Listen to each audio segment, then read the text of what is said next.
Hi, in this video, we are going to see the demonstration of a collision avoidance alert system project. So we have a base sheet to which a road sheet is connected, and as a demonstration of opposite vehicle, we have a truck model here. We can place it here,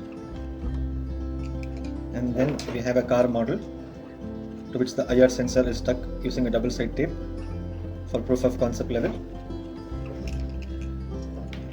And then we have a wooden block to which the relay module and the 9-volt battery is connected. The 9-volt battery is not a part of this kit, it has to be procured separately. So the wires are connected from the relay to the sensor module, and this block is used to mount a relay, battery, and it also used to move forward and backward along with the car. So it's time to connect the battery. Make sure you connect the battery with the right polarity. For the protection, we have a diode module, but still make sure you don't connect it the wrong way. But if you connect it the wrong way, the sensor will not get activated. By that you can understand that the polarity is not right and you can connect it correctly again.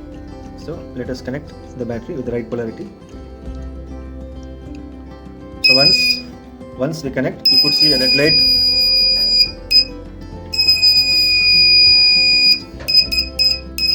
You could see a red light glowing in the sensor.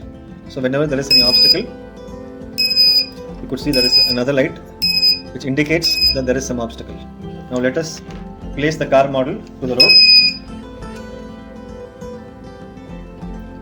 So I'll just move the block forward.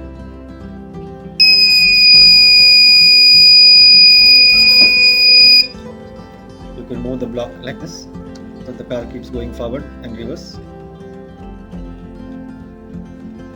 So just in case, even if this vehicle is coming in reverse, you will get an information, an alert on buzzer. Similarly for this as